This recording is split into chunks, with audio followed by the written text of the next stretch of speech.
In this video, I'm going to show you how to make your toy project. By this point, you should know how to bring different photographs together, making different layers in a Photoshop image. You can see here, I moved the layer palette over here and I wrote directions on each one of these layers. And if you go to my website and you look up the toy project and you see some student examples, read over the description of the project, the requirements, and you find this image here, if you click on this, it'll go in here and you can read all the directions of what I have for each of the layers. These are all requirements that you need to have for your project. So let's go back to Photoshop here, and I'm going to make this a little smaller. So let's work backwards a little. You're looking at the final product here. If you go over and you turn the eyeballs off, you can see where we started from. And if you hold Shift when you're clicking on a mask, you'll see it's got the red mark there. The mask isn't showing. So this is the photograph that I started with. You're going to need to think about how you want to photograph yourself so that you interact with the different toys, ultimately making this scene here. So here's the first one, and let me turn that off, and this is the picture of this dinosaur reptile thing. So I turned the mask off. So you've got to think about how these two things are going to work together. Now let's go back to the very beginning here, and I'm gonna trash this mask, and I'm just going to show you how I selected that. So there's a variety of selection tools. You can use the quick selection tool. You can see how this works and just drag it around yourself.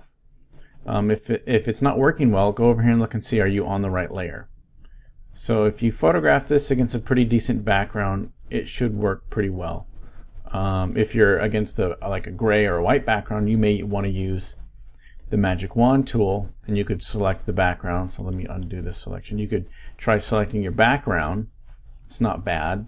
If I hold Shift, I keep adding to my selection. Now I'm missing some things over there, but I'm working to this selection. So I'm selecting the background, and then if I go select inverse, it switches it over. So now it's selecting me. Let's just see what it looks like when I put the mask on. That's not doing it. Oh. So that's what it looks like with the mask there. No, I think I can do better. Let me go back. So let's undo that. Control Z. Let's get rid of this selection. Let's go back to the quick selection. And I'm going to select over here. So I have this selection of myself. Now I'm going to go ahead and add the mask there. All right. A little fuzzy on the edges. Let's see how this works. Let's keep moving forward. Opening up the dragon here. Now ultimately, I'm going to zoom out a little bit. We need to think about how you're going to interact with the dragon here. So actually now let's turn myself off and just focus on selecting, making a selection. See, now I have to have, see that white box around there determines what you're selected on, and I need it to be on the reptile, and that's why that selection is working kind of funny. Actually, another part of it too is probably this mask. Let's delete this mask so you can see how I make the selection. So I'm selecting the dinosaur reptile thing, and I'm dragging the quick selection over. And this one it's working okay. It seems to be selecting a little bit slow. I may ultimately need to go in and use some other tools to finalize my selection.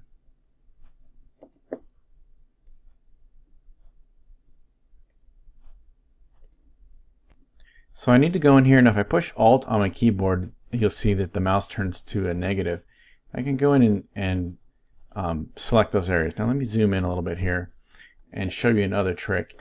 If you just push Q on your keyboard, your selection is going to turn into this mask. And then if you go to your brush tool, you can start to just modify this selection using your brush. And this makes it a little bit easier just to drag around. And then watch what happens when I push Q again. It just goes back to the selection. So let's go in here, and I can get some of these scales and just do a little better job. I can adjust the size of the brush, come in here and do a better job on the selection of this.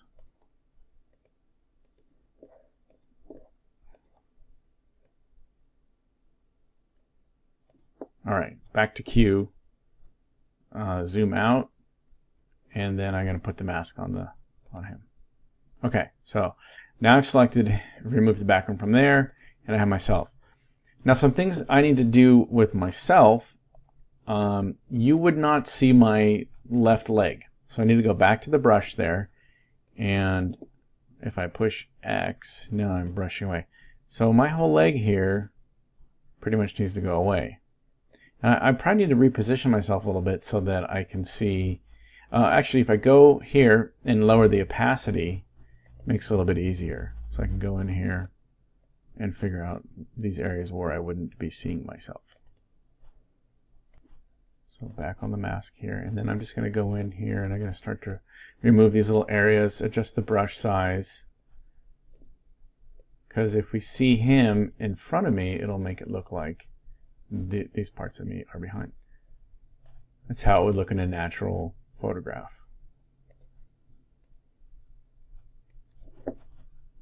Okay, so I'm going to go back and raise the opacity, and now that looks a lot more natural. Now it looks like I'm riding this dragon.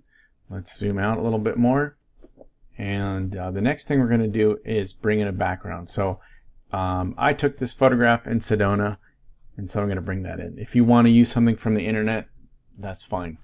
If you want to use a picture that you took previously on your phone for your background, go for it. Now, the fourth part that we need to have is the shadow of the dragon of our toy. And here's what it looks like. I already made it. Let me show you the process of making it. So let me turn this layer off. What you're going to need to do is go to the dragon layer here and go to your FX and select drop shadow. So this is going to create a drop shadow, and just click OK. You'll notice that it adds it beneath here. You're going to right click on this area right here and go to create layer and just say OK, and let me push Alt and click on this. So by pushing Alt and clicking on the layer, it makes that layer active, and all the other ones it turns the layers off. So you can see here what it did is it made that dragon into a separate layer, and now this is what we're going to use to make our shadow. So let me turn the other things back on, and we're going to go to Edit, Transform, Distort, and you'll see that this transformation box comes up. You're going to want to grab this very center one and pull it towards you. And actually, one of the things you're going to need to realize is you have to look at your scene and be aware of where the light's coming from. The light is coming, we can see some shadows over here, so the light's coming from over in this direction. I'm going to be shrinking down this shadow of the dragon, and then I can grab the different edges and distort it so that it matches the scene. So let me try to match up these areas. So what's interesting is you can grab this and pull it all the other way, and it'll start to look like the shadow is being cast from further. I kind of flipped the whole perspective of this shadow layer. So now we just need to match up where his legs are. And you see cast this long shadow. His head is being cast over here. When you have the shadow where you like it, press Enter to set it, and you can still go to your Move tool. You can use your arrows and move this around. A couple things you can do is now you can go over to this to your shadow layer and adjust the opacity. Maybe we don't need it to be super bright, depending on, you need to evaluate your scene. Is there a lot of shadow or a lot of contrast, or is there a lot or a little? Depending on that is where we're going to set that. Another thing you can do, if the shadow is, if the lighting's a little more diffused, you may want to blur the shadow. You go to Filter, Blur, Gaussian Blur, and then you'll notice if you adjust the slider or enter the number in here, watch the shadow's edge. It'll get blurrier or it'll stay harder. So it kind of depends on your scene. You've got to evaluate it and see what looks good. Alright, so this is the shadow that I originally had. That's the one that I made. So let me just get rid of this one, and then we can see these are the four objects, the four layers that you need to have. yourself, the toy that you're interacting with, the background, the shadow that you created, and then a background image. So whether you've got one that you've taken or something from the internet. And this is your toy project. So hope you enjoyed the tutorial, and I look forward to seeing what you guys create.